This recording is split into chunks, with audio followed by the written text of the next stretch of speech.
Hey, everybody out there. Thanks for coming to the Ludo Narracon stream for The Church in the Darkness. I'm just going to let these fine people here with me introduce themselves. Thank you, Richard. Hi, Ellen. I'm John. Hi, John. I'm Ellen. So, I am Ellen McLean, and I have had the pleasure of being married to John Patrick Lowry. Who's that? You've been married to someone else all this time, too? With the same name as me? That's very disturbing. I'm John Patrick Lowry. Most people know me as Mrs. GLaDOS. No, my wife, voiced GLaDOS in the Portal games. I'm voice of the Sniper in Team Fortress 2, and we're both in a whole bunch of Valve games, Dota 2. Ellen's in Team Fortress 2 as well. Half-Life 2. Left 4 Dead 2. No, Left 4 Dead 1. Left 4 Dead 1, I see, okay. Right. That's the one that... And then, and Bungie games, we've done a bunch of games. Anyway, we're voice actors, and we play Isaac and Rebecca Walker, married cult leaders in the game The Church in the Darkness. And we're actually married, so that's kind of cool. Yeah, I mean, you guys had worked separately a lot of times before, but never and you've worked together in theater stuff. Yeah. But I guess let's go all the way back to, I first worked with John on the Suffering games back in the Plesiozoic era. No, it was the mid-2000s, and those were like PS2 era games, also for PC, though. The copy you gave me was all in cuneiform. Oh, a favorite of horror game fans everywhere. But we did the Suffering games together back then, and I remember you might have been the very first session I did for that game, and I had moved to Seattle, and this was my first time working with the Seattle acting community, and we sent out a casting thing, and they sent in a bunch of people, and I said, well, this guy sounds pretty good, and we got you in to do a bunch of stuff for that game. But I just remember that session going super well, and just your ability to do multiple takes of the same line but totally different, and that sort of thing. And I thought, wow, these are all going to be this good for me. And then the next guy was terrible. But but anyway, he set a high standard, and I remember I just wanted to work with you again all those years later. And you all have been here the whole time, being in the Valve games, being in theater, doing, audiobooks and films and everything. Opera. I mean, right. Oh, yes. I've worked with Seattle Opera and Tacoma Opera and, being a classical singer. So we're just a couple of hippie artists up in the Pacific Northwest is basically what we're saying. Yeah, trying to make who do video game stuff too, right? Yeah. So I had thought that was great, and I remember I left town for a while, moved away, worked at other game companies, and then moved back to work here for Microsoft at the time. And I remember going to and we were still in touch over the internet or something like that, over the Facebooks or something, and. I remember you were in a play, Sugar Daddies, by Sir... At ACT Theater, written by Sir Alan Ayckbourn. And Sir Alan, I believe, just celebrated his 80th birthday. But his play was produced at ACT, and he had not only written it, but he came here and directed it. And that was a pretty special experience. So pretty much, I only work with Knights of the Realm now. If you're not a Knight of the Realm, I just don't have time. Yeah. That's right. But Richard was one of the lucky people who got to see this production. Yeah. So I knew you from that work. I knew Ellen from her great work as well. And then remember there were some PAX panels we did together after that, where I thought, if you're going to do a PAX panel. And it's about video games. Great to get some actors on it, because video game people are dull as dishwater. Have it up, no matter what's going on. That's right. We can always talk. Yes, they're always on. They're always on, at least as far as I know. I suspect they turn off somewhere else. But I remember we did those panels together, and that was great. And then it got to the point where I was doing this game and thought, hey, who would make a good cult leader? And I thought, well, that John guy, he seems crazy. No, Overly persuasive. Yeah. No, he seemed ideal for it. And I remember originally thinking, well, we'll have this cult leader, John can play. Oh, that would be great. But, in the game, I guess I should say the game is The Church in the Darkness. It's set inside a religious cult from the 1970s, which are infiltrating, looking for your nephew Alex to try to see if he can stay there or if he's safe there, if he wants to go but can't, and you're trying to just find out what's happening. And then we do some cool procedural narrative stuff where we change that up every time. We'll get into that later. But I remember thinking, well, it'd be good to just have the cult leaders talking to their people sort of piped over the PA system the whole time. And if you're going to do that, do you really just want to hear one guy's voice the whole time, right? And I thought, well, wouldn't it be cool if they were a married couple, if they had two people leading this group, which isn't super common, but there are certainly different religious groups that have done that over the years. And certainly it's even more common now if you look at evangelical churches. A lot of them are led by a couple. And so I just thought, well, who could be a woman that would go along with, and I happen to know you guys were married, but hadn't acted together in a game before. And I thought, and I remember, we met up at this place called Serendipity in Seattle. And I remember talking to John about it, who agreed to meet me because we'd worked before, and I didn't seem like a lunatic, I guess. And I said, "Were you interested in this game?" and sort of pitched it to you, and you were interested. It seemed like you faked it very well. And then I said, "So, for the cult leader's wife, do you think Ellen would want to do it?" And you said, "Absolutely." Well, wait, I better ask her. So, do you remember this, Vero? Yeah. Oh, yeah. No, I thought, oh, yeah, no, this is right up her alley, for one thing. She'd be very interested in it. But I thought, I really shouldn't say that for her. So. But I quickly said it for myself. Yeah, right. When I talked to Ellen about it, she said, "Oh, this sounds fantastic." So, but Serendipity in the Magnolia neighborhood of Seattle. Stop by and have lunch at the place where Church in the Darkness was born. Yeah. Just ask for the Church in the Darkness booth. They'll know what you're talking about. They'll say, "Oh, that's this one." Yeah, you got to order extra food here, though. Okay. Anyway, so that was very nice. And I knew you guys had acted in all of these great video game projects, but then hadn't done it together. And then we were actually able to do this, a little differently than other games are done, and that you were really there from the very beginning, right? Well, that's another thing that in your initial sell to me, or your initial pitch, that to have the actors involved, developing the characters as we go along, and because you told me that the other thing that interested me was that this game was going to be very much driven by the voice acting, that the player was going to be constantly hearing from these people over the PA system and getting important decision things. Yeah, and the three of us, I remember, more than one meeting where you, Richard, John, myself, we talked about who these characters were, what their relationship to each other was, what their relationship was to their followers, and we really discussed it in depth, and what their philosophies were. We didn't skim over any of this stuff. We really talked about it. You got copy. We would get together and rehearse it and talk about, well, would they talk this way? We would finesse things and discuss things with you and throw ideas back and forth. I remember one conversation where we were talking about whether or not Isaac would use profanity, and I think I told, and you said, you were raised, I think, in the Catholic Church, right? Mm-hmm. And so to you, profanity and swearing, that is taking the Lord's name in vain and stuff like that, that's what hits you, whereas vulgarities like talking about body parts or things that come out of various orifices and stuff like that, that's not so much. And that hit me because I had read a translation of Dante's Inferno where the author, the lady who translated in the 30s, said that in Protestant countries it's the vulgarity that gets the book banned, and in Catholic countries it's the profanity that gets the book banned. Right. And so, taking the Lord's name in vain. Right.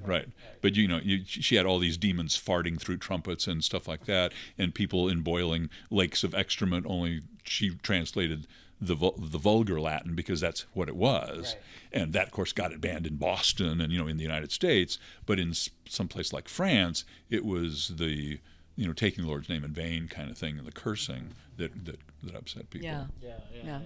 But yeah, it was cool to collaborate on sort of dialing who these people who these characters are with you folks, just because you brought, it was nice because I was able to really, when we met, there was like nothing written for the game yet. And so it was like from day one, we're just, getting you guys involved and having rehearsals and that sort of stuff. And of course, you also knew that you wanted to set this game in the 70s, and you knew that we were alive in the 70s. We remembered the 70s. Yeah.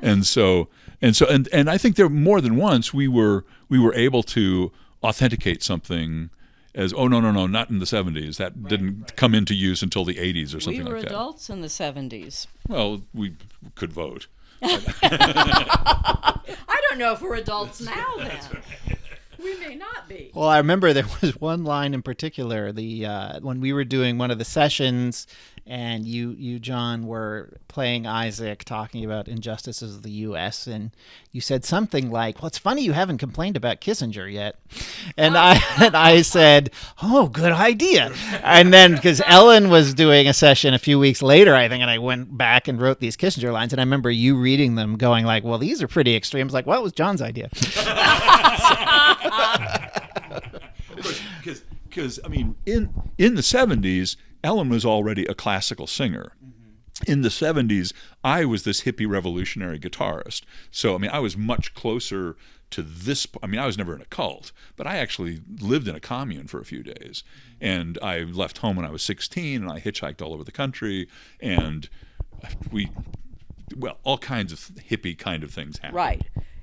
Young women who were not hippies did not hitchhike all over the country. Actually, my first hitchhiking happened when I was about age 60. That's the first time I ever hitchhiked. Wow.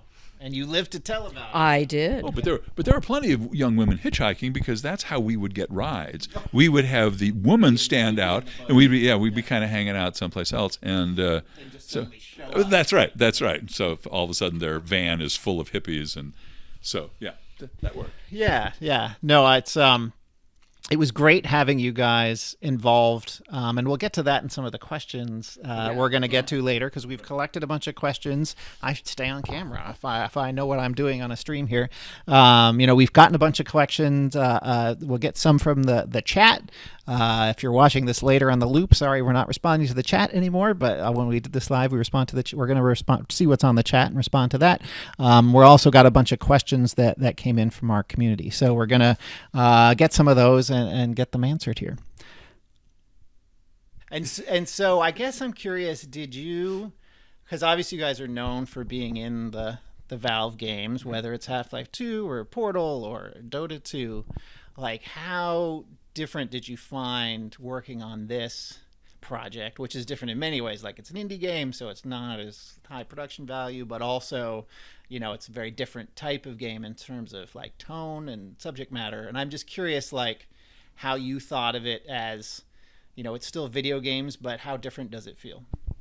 Well, I would compare working with Valve to working on this game to an actor who goes from working on a Marvel blockbuster movie to an independent film. You have a much bigger budget on the blockbuster movie, but you may be doing a lot more interesting things on the independent film.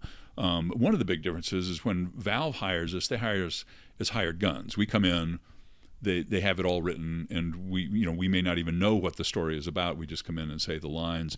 Often we'll be asked to improv, or we'll improv whether we're asked or not, and some of that will get into the game. But when, even from our initial meeting, you talked to me about having us, Ellen and me, be in on the development of the game from the ground up, developing the characters, having input on what they would be like. Well, I remember our meetings where, we really talked about, as John said, we talked about who are these people, what do they think, what do they believe, how do they behave, what is the relationship between them and the relationship with their followers. And so, although you are the writer, I really felt that everything that I thought about my character, you incorporated. or at least, I mean, you listened to us and decided whether or not that would help the game. Yeah. And the writing changed, not hugely, but the color and the style of the talking was affected by our input, and that was a lot of fun. Yeah.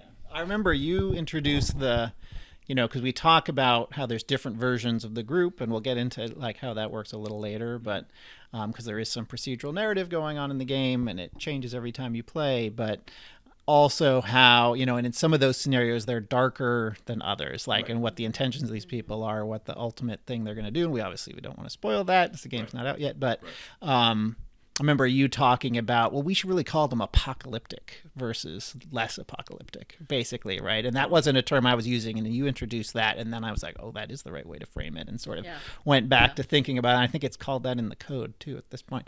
Yeah, because, I mean, to my, the interesting thing to me about most groups that we would call cults is they have this interesting solipsistic idea that the important things that are happening in the universe are going to happen in their lifetime. That if the world is going to come to an end after 13.77 billion years of the universe being just fine, it's all of a sudden going to come to an end during their lifetime. Right. That somehow they are the center of the universe, and it's all the big important things are going to happen because they're here and they're awake. And I think as actors, it's very easy for us to think of ourselves as the center of the universe. It's that when you're a child and you wonder, does the world exist behind me when I'm not looking at it? Right, exactly. Right. But it's true of these cult leaders that often they are so wrapped up in themselves and such egomaniacs that they're thinking, well, I'm saved. And I think most of them honestly believe the stuff they're doing. There are some that are pure charlatans, but some that are devout. They have a certain level of belief. In my reading, and actually not this week's New Yorker magazine, but last week's New Yorker magazine, there's an article by a young woman who was raised in a cult, and it's a very interesting article. I can't remember the writer's name, but she talks about being a child and loving living there. And then growing up, she's a woman, she said in the article, she's about 50 now, and she has, her adult sensibilities and understandings that she brings to what she experienced. But it's fascinating because, each cult is different. When I lived in New York in the 1980s, I was a young actor, and I got hired to sing at Reverend Moon's birthday party. Right. If anyone's old enough to remember the Moonies. Well, one of the members of the, I shall say, organization had written a symphony. Now, I hate to characterize someone's music, but I would say it was bad Beethoven. It was 4 movements long, and the last movement had a choral section, and I was hired to sing as one of the singers in that, and I was paid quite well. This is the 1980s. I had to go through a security check. The things that check to see if you have guns. I had to empty my pockets, et cetera, et cetera. This was in a big hall in New York City, and I wasn't patted down, but they made sure that I had nothing on me other than, my clothes and the music that I was going to sing. I imagine you were up on stage. Yes, and we saw the VIPs and Reverend Moon, et cetera, et cetera, et cetera.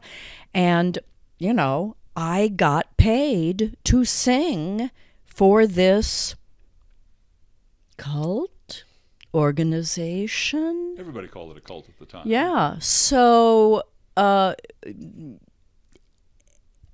there are many organizations that I think it's sort of the eye of the beholder whether they are a cult or not. I remember we went to Carcassonne, this wonderful old walled city in southern France. They made a board game about it. Oh, did they? Yeah. Oh. But there's a Catholic church in the walled city, and outside, of course, this was written by non-English speakers and translated into English. There was a French version there too, and I couldn't read that, but it said, this is, be respectful. You're going into a church, which is a building of the Catholic cult. which gave us, an interesting perspective. So, And I guess working with a group like that, I mean, they were probably perfectly lovely to you in the moment. I mean, or yeah, the Moonies specifically. I mean, did they seem like, as you were doing it, was it like, I want to get out of here, or was it, oh, this isn't so weird? well, it was a party. It was a concert. I had taken part in many concerts at this point, so as a hired performer, they treated me. I mean, I should talk about, at the same time I had the opportunity of singing at the White House. Well, at the White House, the performers were put in the basement, in the women's restroom. Upstairs, they were having salmon mousse and chocolate and wine for the Senate Wives Club, and the performers in the basement, we were given pimento cheese sandwiches and Diet Coke. Pretty ritzy stuff. So They treated you well, is what you're trying to say. I would have to say that the Moonies actually treated the performers better than the White House in the 80s. Yes, the Reagans were in the White House, and I met Nancy Reagan. Oh, that's a whole different sort of cult there. Yeah. Political cult. Well, of course, but that's the other. I mean, the other half of the game, is that it's not just a religious cult; it's a religio-political cult. Right. Of course, Ellen and I both lived through the '70s as adults, And the 60s, and much of the 50s. but not as adults. But and there were a lot of these, where people were melding some kind of socialism or communism or something, with which there is a superficial similarity between the preachings of Marx and the preachings of Jesus. Treat everybody nicely, treat others like you treat yourselves, and stuff like that. And so there was a natural kind of link between socialism and some form of Christianity. And I think that added to people's vulnerability to preachers, because they were primed to, they saw the things that were going on in society. They saw the horrible inequities, the racism, the sexism, all this kind of stuff. I mean, we just gotten out of the 60s where people were getting assassinated every time you turned around. Well, and of course the Vietnam War was very central to our maturing. Right, and but also the Watts riots and the Cleveland riots and the Chicago riots and kids getting shot at Kent State. So a lot of people were thinking that this was the end of things as we had known them, and that really basic, fundamental, systemic changes had to be made. Radical changes needed to be made, and a lot of people got together to try and make those changes. And some of them were very innocuous, that just ended up being communes that fell apart after a while, and some of them turned out to be very dangerous to the people who joined. So all this really fed into Ellen's and my interest in this particular game. Cool, and I'm just checking that our stream is working. Seems to be hanging on my laptop, but is actually still fine, so I'm going to be less worried about it. If someone sees anything weird with the stream, definitely say something in the chat, because I am able to see that. Sorry about that. Technical fun of streaming. Mm-hmm. So that was actually the first question we have here was from Lucy, who's somewhere in the U.S. She didn't say where. But she said, tackling cults is a sensitive topic, I imagine. What research did you do before you started writing the narrative? So, I mean, you guys were there, right? So, I mean, and that was part of the reason I thought it'd be great to get you in, because you are a generation up, shall we say, so that you've seen some of this stuff in the moment. And like, I know you, John, had told me that in the 70s, well, you were sort of a traveling hippie musician. Is that an accurate description of it? Yeah. Like that, sure, yeah. And you must have crossed paths with various communes. Oh, all kinds of things like that. Yeah, I mean, there were a lot of very, very high-spirited people. I mean, I knew Jesus freaks. I knew love children. I knew free love people. I knew flower children. And all of these people were trying to actually embody spiritual teachings, either the teachings of Jesus or the teachings of the Buddha, I don't remember meeting any Muslim hippies. I don't know. Doesn't mean there weren't any. I just didn't happen to run across any. But all these young people were really trying to embody the spiritual teaching that they had received from their parents and everybody else, and actually put it into practice in a world that seemed to be ruled by monetary material gain. Right. Yeah. Which hasn't changed very much. Well, right. I think these days, I mean, you find lots of young people trying to figure out how to reconcile what they feel is living a good life with this constant pressure from advertising and just how do I make enough money to rent a box in a town? How do you reconcile those two things? And back in the 70s, there were a lot of people who decided, okay, we're going to go off and separate ourselves from most of society so that we can try out these new things and be left alone. Yeah, and I think back then the interesting thing to me too was there was that there's a recent documentary on Netflix about the Rajneeshpuram group in Oregon that was obviously a very different persuasion than this group, and they were a little bit later, and that was called Wild Wild Country. I'd actually, before that show came out, I'd watched a PBS documentary about them because they're in the same era. The interesting thing for them was everything changed because they were a little later, and Jonestown had happened in '78. And that was this horrible tragedy. But sort of before Jonestown, people would go join a commune or join a group. And sure, some people would say, what are you doing? You're crazy. And others would be like, well, if they're going to try that, that's fine. And there was less concern about cults and about it all going wrong. And then by the time the Rajneeshpuram were building up their thing in Oregon, there was more concern at a higher level of like, what is going on here? We can't, and like, we got to stop this. Even before they started doing the sort of illegal stuff they did there. So it's sort of interesting, like when you look back to the 70s and why I think it's such an interesting time to set the game, it was really a different feeling of frustration. Like we all feel frustrated with the government, or many of us do now, or different parts of it. Even if you happen to like one part, there's another part you hate probably. But there's less of a feeling of well, I'm going to leave society and go move somewhere else. Whereas in the 70s, you had that sort of frustration with the government's choices in Vietnam or whatever, but then, and many other things, but then also, or Kent State, as you mentioned, but then also sort of the fear of nuclear annihilation at any moment that was much stronger then. Like we worry about North Korea now, but it's more of a like, well, nobody really thinks it's going to happen, even if it is a real risk. Well, I think that, two big things, the just rampant racial injustice, just absolute systemic, unsolved in any way racial injustice, and particularly for young male people, the real possibility of being drafted, whether you wanted to go or not, and go and dying in a war that might be utterly bogus, that the government was doing a horrible job of selling to the American people as being a good idea. Right. And thinking that your personal world could come to an end before you were 21 gave two sides of that coin. Gave you a kind of a fatalism for one thing. It's like, hey, maybe nothing matters. I'm going to be dead soon anyway. But on the other side, the sense of urgency that this stuff can't go on. That black people are 10% of the population and they're 40% of the soldiers in Vietnam, and all this very immediate to people of your own age, things that are being done to you by older people.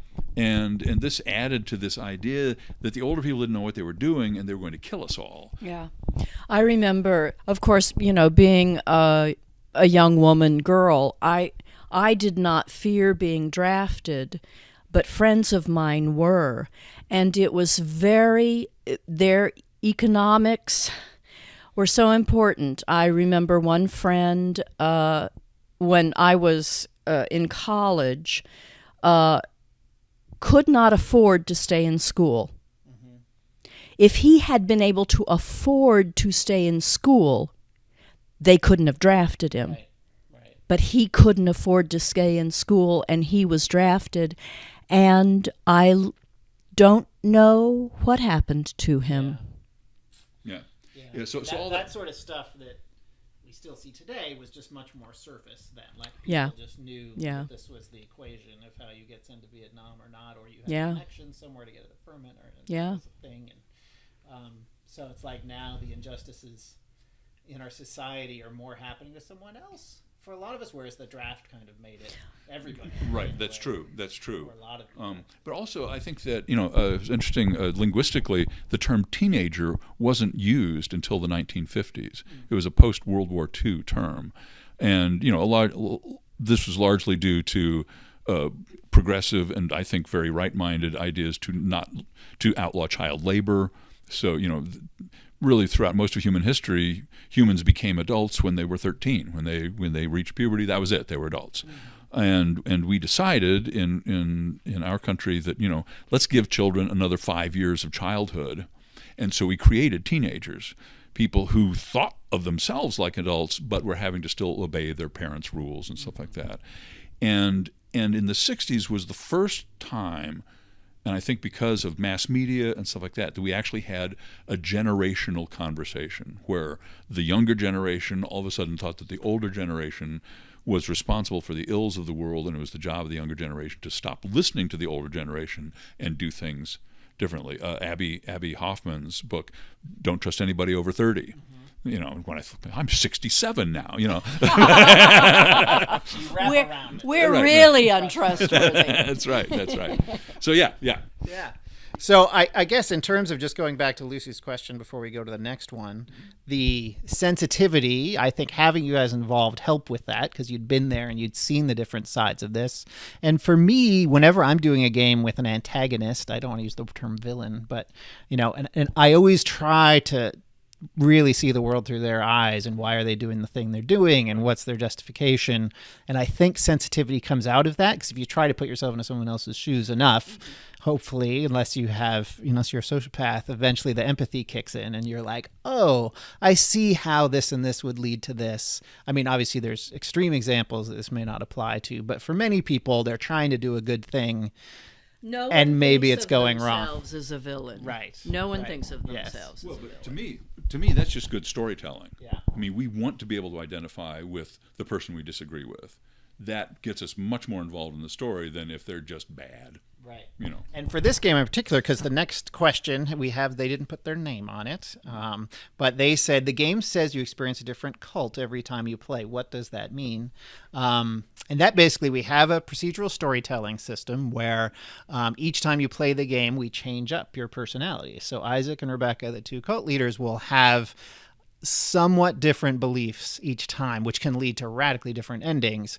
Their dogma is sort of always the same. They always hate America and the Vietnam War and hate racial injustice. But then there's like, well, how far do they take that idea? And does that, are they more apocalyptic or not, as we were talking about before? And that's sort of how and as you play the game, it's sort of like a detective game in a way, except not a detective game where the answer is predetermined, but where it changes each time you play. So you try to figure out, based on listening to your voiceover over the PA system and documents you find and characters you talk to, you try to figure out which version am I dealing with this time, and then that leads you to decide, what should I do with this information? Because you're going in to find your nephew, Alex. Do you let him stay? Do you force him to leave with you? Maybe he wants to leave with you. Maybe you go talk to the cult leaders. Maybe they want you to join. Maybe they hate you, all those sort of things. yeah, well, and I think as a detective, you're trying to decide whether or not, Isaac and Rebecca are just weird or are they dangerous? And the only tools that you have are listening to how they're talking and reading the documents that you find and stuff like that. Because we wanted to set up a game where it's possible that these guys are just happy hippies out in the woods, and it's not very nice of you to be there sneaking around, surveilling them. Or it might be that these are, that they're horribly dangerous people, and you need to get these people out and to safety. Right. And hopefully that, I like games where you can replay them and make different choices, because in the game you can decide to be lethal or not lethal. You can make all these narrative choices. And often in games, you play a game once that has a more static story, and you make the choices you want to make the first time, and then if you replay it, you make the choices you don't want to make the second time. But here, you actually get to make the choice based on the situation being different. So you get to replay it, see the different sides of the story, see the different ways something like this could go. And that's sort of what fascinated me. This leads into our next question, which was from Samantha, who's also in the U.S. She says, John and Ellen, tell us a bit about the characters you voice act in the game. They have varying character traits depending on each playthrough, right? So was that challenging when recording? Getting into the different nuances of the characters and making sure that came through? It was challenging during the recording, and I remember, every time we would record a new section, Richard, I would always say to you, okay, now which Rebecca is this? But I certainly didn't change my voice. I think at rock bottom, the way I think of Rebecca is that she's a socialist, and she, of the Isaac and Rebecca duo, she's the pragmatist. Okay, we have to do this, this, and this, then we'll get this result. She's sort of the organizer and the enforcer. Well, and I'd say more of the socialist. Yeah. She's more of the political arm of the couple, and I'm more of the spiritual arm. I think in acting, if changing shades of Isaac, we're talking about how much is a person convinced that their view of the world is the only viable view of the world. I think that the more a person practices humility, the more they're saying, okay, well, I think this, but I could be wrong. And the less a person practices humility, the more they think, I think this, and therefore there is no other option. And so, exploring how arrogant Isaac might be, how ossified, how petrified, how flexible.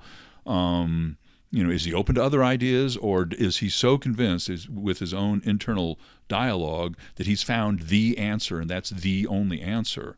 And then how much does he feel? How important is that answer? Is he willing to be patient, to let things work out themselves? Or does he think, I'm the only person who can fix this, and if the wrong things happen, I have to do something extreme to achieve what, my vision of justice? Right. Yeah, and it was interesting sort of trying to get you, because they're sort of the same people, but it's just something has pushed them too far in one direction, and how do you write that, and then how do you perform that? We did have a couple of comments in the chat here that I wanted to get to, so I am paying attention. Thanks to Elinari for bringing up a question, which they acknowledged later that it was very similar to Samantha's question, and Elinari asked it right before I read the Samantha question, so that's good. Then let's see, we had a comment here. This is from Metal Whisper. Looking forward to the game. Fascinating subject. Lots of games, movies, etc. show cults as sort of cardboard villains. This seems like it might give them more depth. Oh, absolutely. Does that?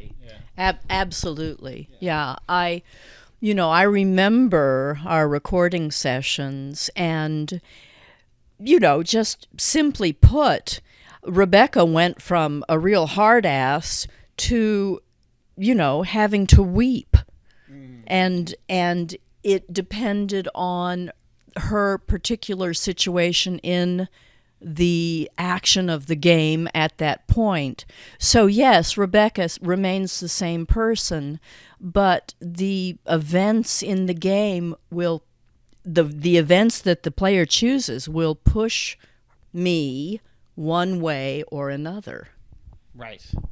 And then, yes, and getting all of that into the session was a lot of fun to do for me, too. Very. I think, the challenging part for us as actors is, most of the time, particularly when you're doing something like theater, you have the narrative thrust going along. You've just done the thing that came before, and now you're doing this. In movies, it's a little bit, it's much more disjointed, but you have plenty of time between takes, between Lots scenes of and time. stuff, right? Days, scene. But in in voice acting, okay, now Isaac's pretty happy. Now Isaac's just lost his whole world and he's shattered, and okay, now he's happy again. Yeah.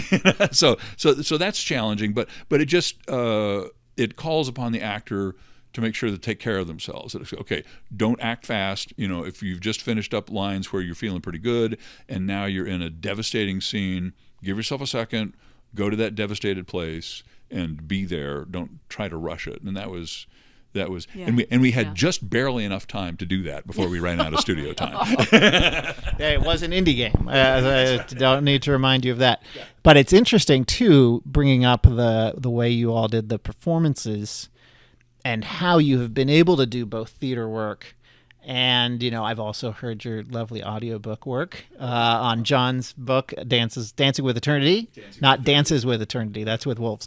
But Dancing with Eternity, they do the audiobook, which is lovely. I remember shortly after getting you all on board, I just listened to that multiple times just to sort of dial in on the nature of your voices. And because I was like, when I recruited them to the project, no words had been written yet. Right. Like, even though, and then, then we would rehearse and change them. But even before that, I was thinking, well, how's it going to sound when John says this? I'd worked with you before. I hadn't worked with. So the audiobook was a great way to just see what your nature is. Because even though you were reading characters John had written, they weren't you, but you still come through it in any performance, right? So that was really fun. But what was it? There was something. Oh well, I think we better trundle forward with more questions. The recording and right. The interesting changing on a dime. Yes, and that's not something every actor can do. By someone who might be, and I've actually been fortunate to work with. Well, fortunate, it might be the wrong word. This one actor who was fantastic actor in film, who I'd seen several movies with them in it, and really good, could not act in a voice acting booth at all. Right. And I suspect, I don't know, and it was one of those things where I didn't have enough time with them to figure out why that was and stuff, and maybe they had never done voice work before at all, and then were being thrust into this lead role in a project. And it was just like, wow, you're really not comfortable with this. And that sort of jumping from scene to scene to scene thing that you have to do to get through a voice session. It's a unique talent that, as you're saying, is very different than the theater work or the film. I don't know if I'd call it a talent. I call it a skill set. Yeah. It is something that you can learn, and I can't.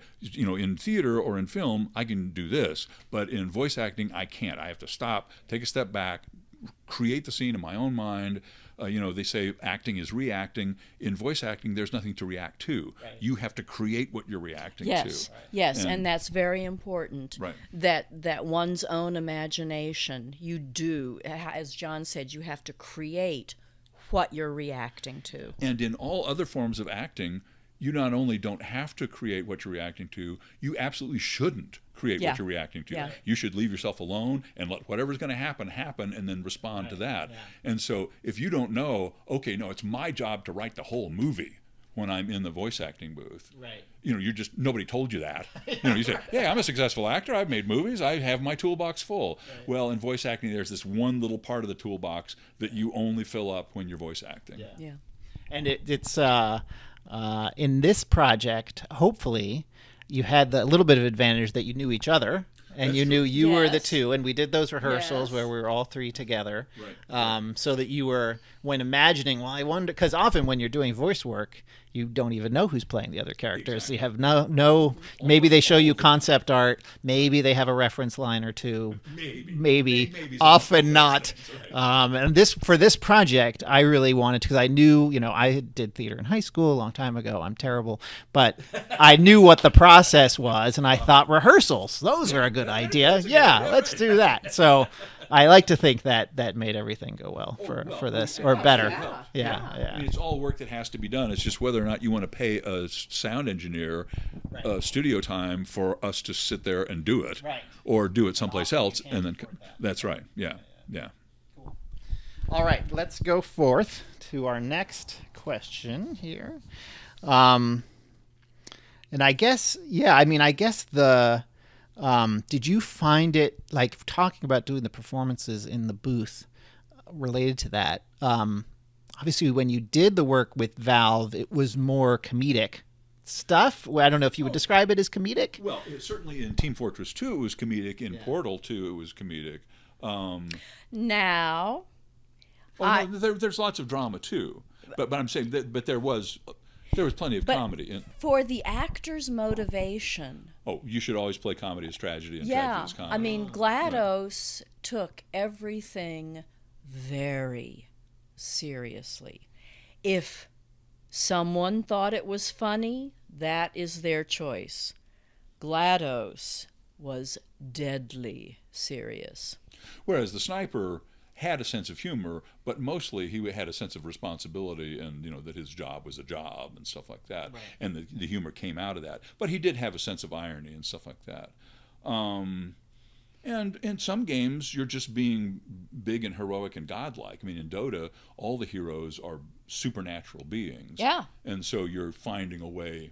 But in a character like Pudge in Dota, I was definitely going, here's a god who totally acts like a working stiff, and he has a Cockney accent, and he's just this grunt. And that to me was funny just in its own. And when I played Storm Spirit, he was a master thespian, and that has certainly, I think, had a sense of irony. And that's my sense of humor coming through.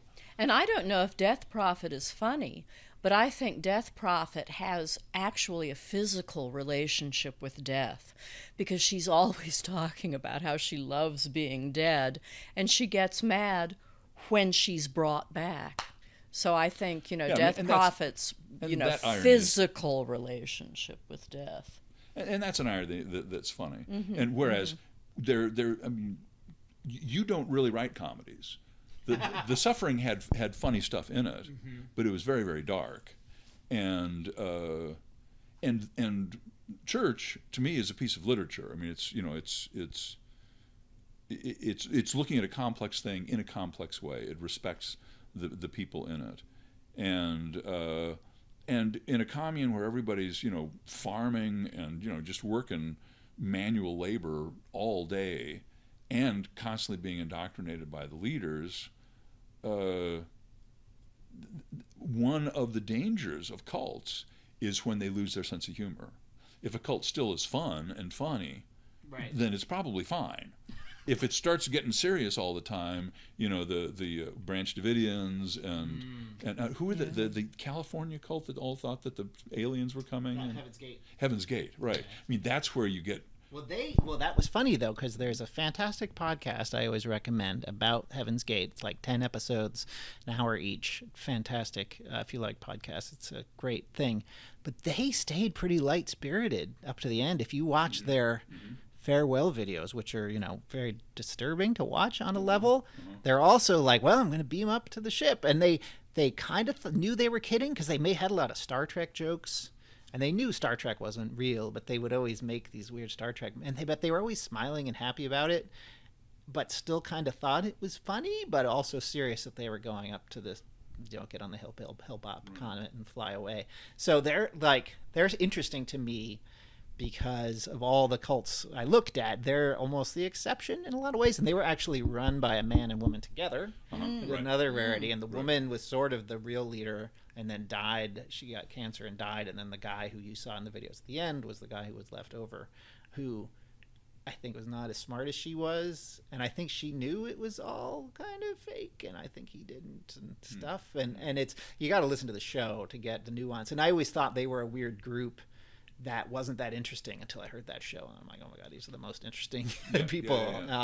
But anyway, so yes, but it's true that a lot of the groups, when they get to the part where stuff falls apart or goes tragically wrong, things have gotten heavy, in a way that you're it's overwhelming, but since it's the only life you can't leave either. Well, also, I think they've gotten isolated. Yeah.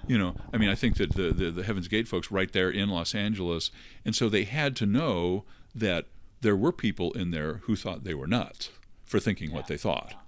And there is a certain... There were people in L.A. Right. And there's a certain level of humor that you say, well, if you still have a sense of humor, you're not nuts. But also, I think that when your cult leader says, walk on the hot coals if you believe your feet won't get burned, and you believe and you walk on the hot coals and your feet don't get burned, you say, okay, well, things are possible. And so when you're standing at the edge of the cliff and your cult leader says, jump off the cliff if you believe you won't die, okay, maybe that's true, but maybe it's not true, and so the more isolated you are, the fewer alternative viewpoints you have coming in. That's when things get dangerous. But go ahead. Yeah. So back to there was a quick question I didn't want to skip over in the chat from Elinari again. Is there anything that any of you really wanted to do with the characters that didn't make it in for any reason? Time constraints just didn't fit, things like that. We haven't shipped yet, so there's still time to put everything in. Though not really. No, these folks have been wrapped for a while now. But yeah, in terms of for me, every game is and every art project is abandoned at some point. You can't work on it forever. I've been working on this one for a long time, but you got at some point say, that's it, we've got enough, right? So I'm sort of at that point. I think after shipping might be a good time to ask that question again. Did you all ever think like, hey, there was some stuff I wish we had gotten in that we didn't? Does anything jump out to you about that? I think that the story is pretty well told and fleshed out. I think that in my directing and acting, I'm all about storytelling. And in storytelling, every story is a wagon. You have stuff that pulls the wagon forward, and you have stuff that weighs the wagon down. And I think that we're always pulling the wagon forward more than we're weighing it down. And each story is a representation of reality. We like to think of it as reality, but it's in fact a story. And I think this story is complete, and I'm really satisfied. Yeah, I am too. Of course, they haven't played the final game. That's true. Because nobody has yet. But I beat one of the. That's true. Test That's true. Things. What was Yes, that? It was I don't the even demo. know. The demo, PAX, and right? I beat it. Yeah. So Okay, just good. watch out. Yeah. Right. She's a real Yeah, no, she's humdinger. I'm a real. she player. doesn't just do the voices, folks. All right. So let's go on. Our next question here is from Tolstoy Party in Montreal. He or she, not sure, says, they say, as I should do, because the Church in the Dark is inspired by historical events, how did you balance source materials and real-life evidence with your own ideas and creative input for a whole new story world? For me, it was definitely like, I think, it's tricky for me to think of a game like this that's systems-based and simulation-y and can be replayed. It can no longer be like a documentary. It can no longer be... I mean, I guess you do have like alternate history games about World War II where, the Nazis win or something like that if you're playing Nazis versus the Axis, but versus the Allies. But for a story like this, like if it were to be actually based directly on one group, having it come out totally differently would not work. So for me, there was always I want it to feel real, but not be a documentary, not be some real group. And I think there's just from a game design standpoint. I think games, not to toot my own horn, but games are like the hardest thing to write for because you have that element of the player in there, and you don't know what they're gonna want. And everyone might be different, what they're going to choose, because a lot of storytelling in games is players imagining themselves into the story and embodying a character. And for me, I really want the player to insert themselves into it and then make their own choices and get invested as themselves.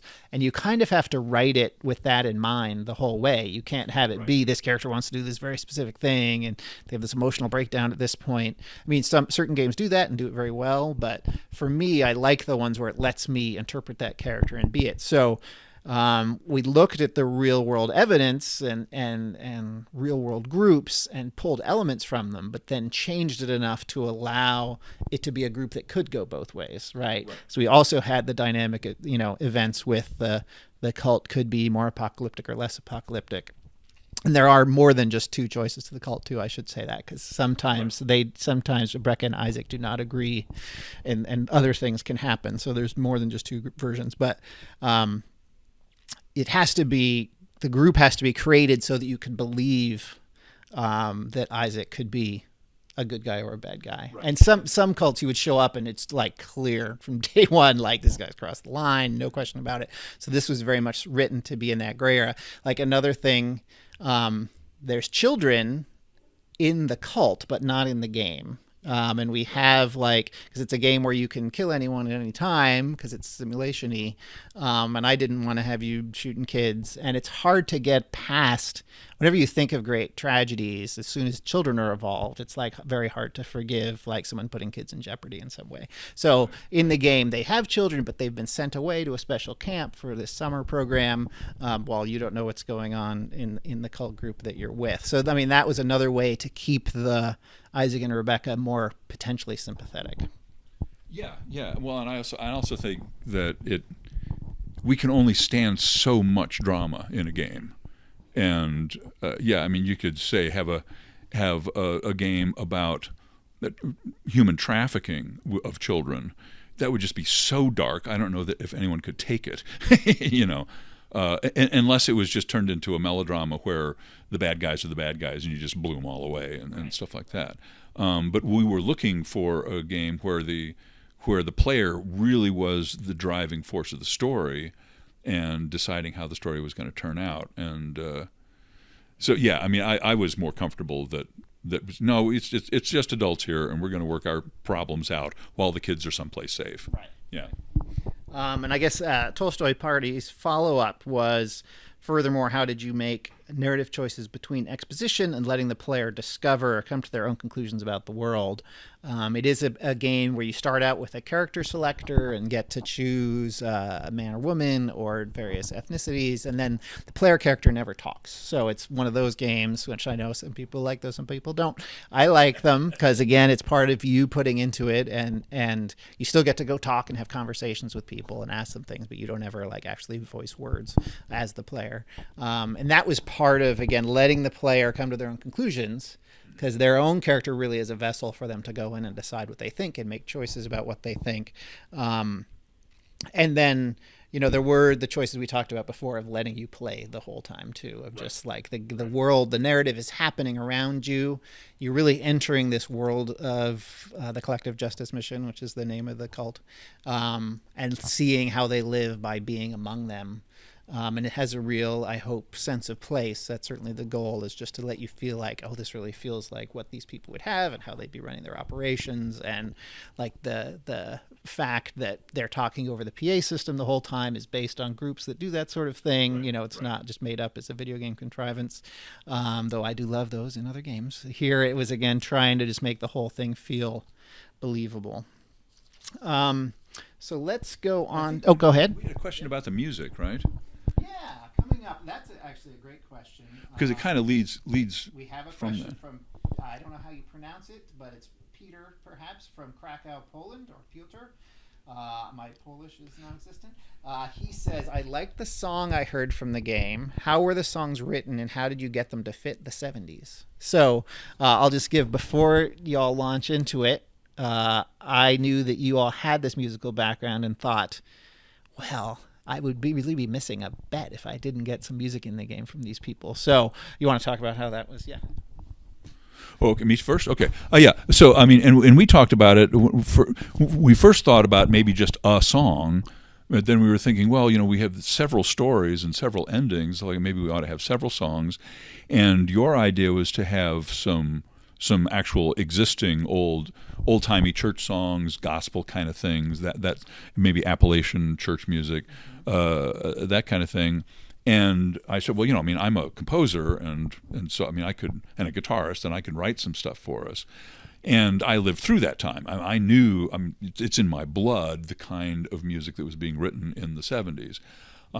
So I brought my own sensibilities to that, and I was also very much, the lyrics of the time were also very much a part of me. I heard all the songs that were played back then and written back then, and so I felt like I could come up with lyrics that might be written by a cult leader, so about that subject matter, but with a philosophy and the kind of the mixture of hope and despair and cynicism and sanctimony that all political movements back then and religious movements back then, I call them, as opposed to just religions, mom and dad going to the bake sale for the Methodists, but people who are really into it,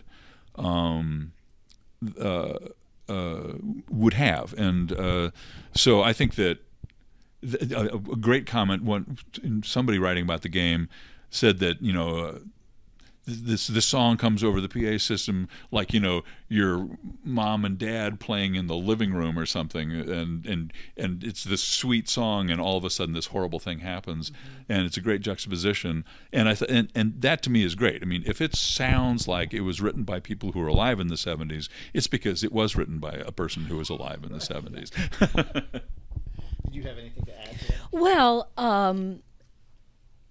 I got great pleasure and satisfaction from singing the songs that were in the public domain, like Never Grow Old and Shall We Gather at the River, and even more satisfaction from singing songs written by John Patrick Lowry. Who's that?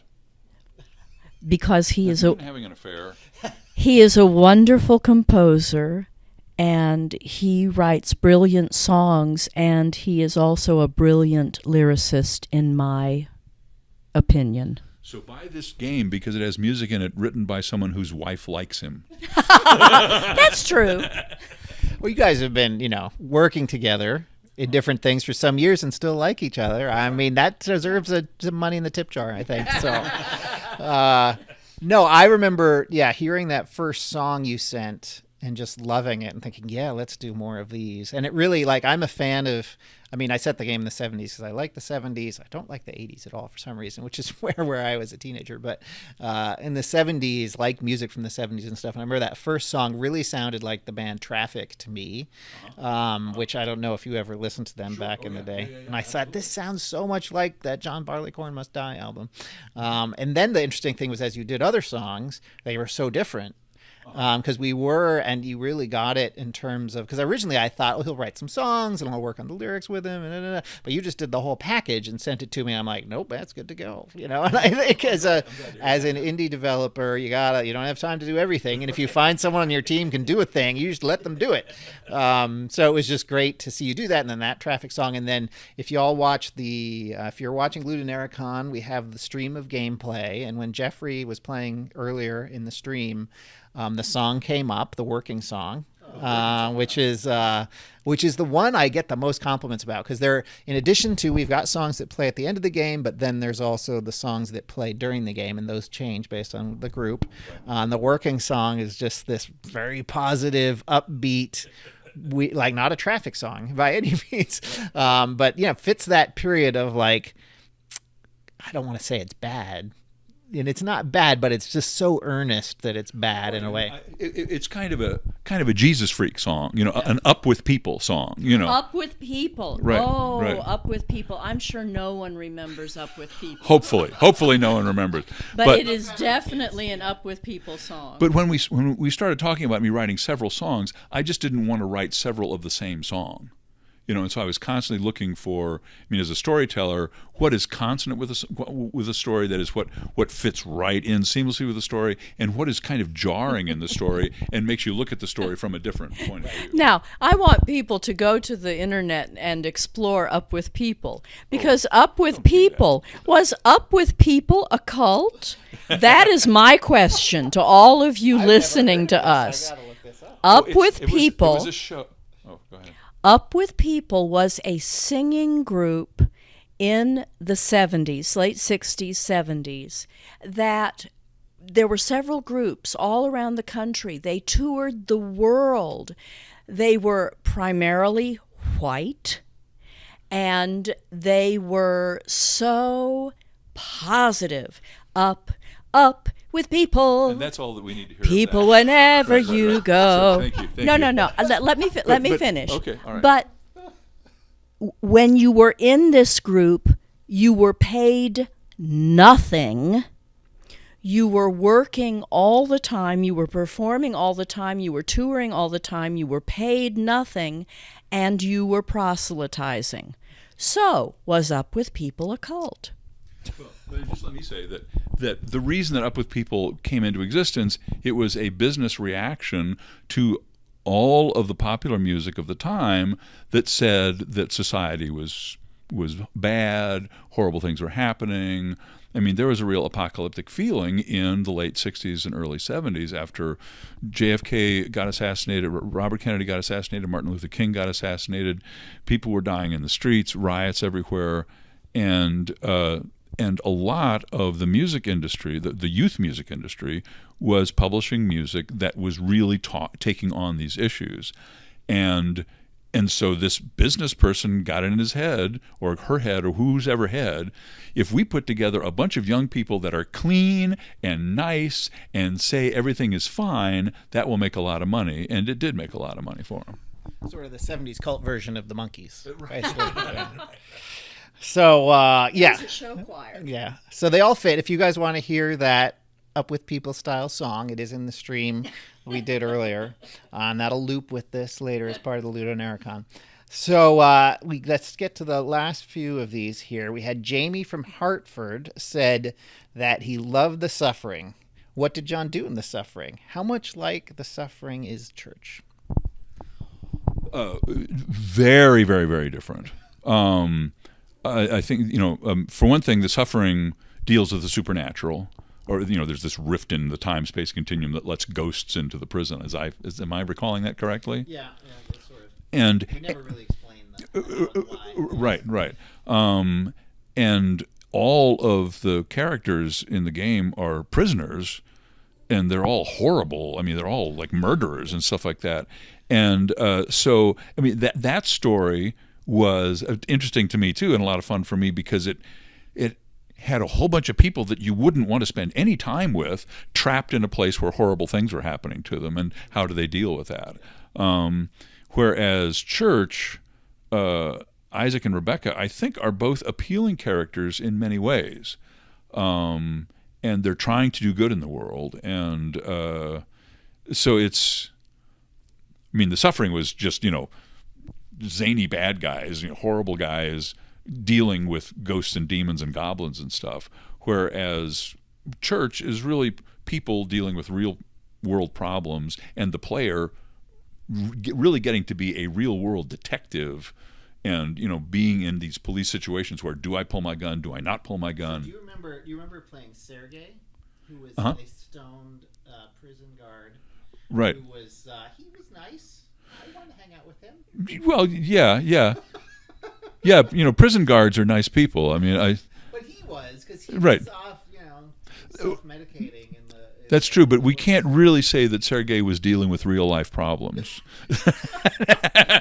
It's true. There is differences. I like to think there is a little continuity with The Suffering in that The Suffering, in addition to the supernatural stuff, then had sort of real-world atrocities worked into it. So there was a slave ship wreck there, and there was the turn of the century, meaning the turn of the 18th, turn of the early 1900s asylum with all sorts of terrible medical practices, and then various other things like problems with being in a prisoner in a institution. So yeah, there were tons of bad people, but there was also serious subject matter. And this is just turning up the sort of real part of it, and obviously turning down the supernatural part of it. But as you pointed out, like, I don't really write comedies, so the writing is still the same. And it's not, you wouldn't say this, no one would really say this is a horror game, but there's some pretty horrific stuff in it and things like that. So there's continuity, and I think that John remembers it that way too. He did have Sergei, the friendly prison guard he played, but also Hermes, who was the gas-based sort of lethal gas executioner guy, who's the worst person in the game. So it just happens that you played the worst dude in that game. Well, and also, that was the 13th character. We had to come up with this gas-based human being who loved executing people so much and was so professional about it that he tried each method on himself to make sure it worked somehow. And he ended up being this cloud of lethal gas and coming up with the 13th voice and then the 13th death cry. Yeah. That was Hermes. Oh, my God. Earned your keep from that one, eh? That's right. Yeah. That's right. So let's go on here. So we're down to the last couple here, and one of them's a quick one. I don't know how to pronounce this. Hameldad in London. Hameldad. Hameldad, you think? Okay. I don't know if that's a handle or an actual name, but it's all good. He says, is there a Nintendo Switch version planned? So this is streaming on Steam, so really we should not even speak of the Switch here. Though I'm a big fan of the Switch, and it seems like the game would work well on it. We'll have to see. All right, so the next question, and our last question, I think, as we're getting full on time here, is Katie in Biloxi. Biloxi, Mississippi. I see. Well, Katie, you got the right person to ask this question of, because I'm a Yankee and I don't know how to pronounce those things, even though I say y'all, just because I like the plural you. It's so handy. Yes, howdy. I like howdy a lot too.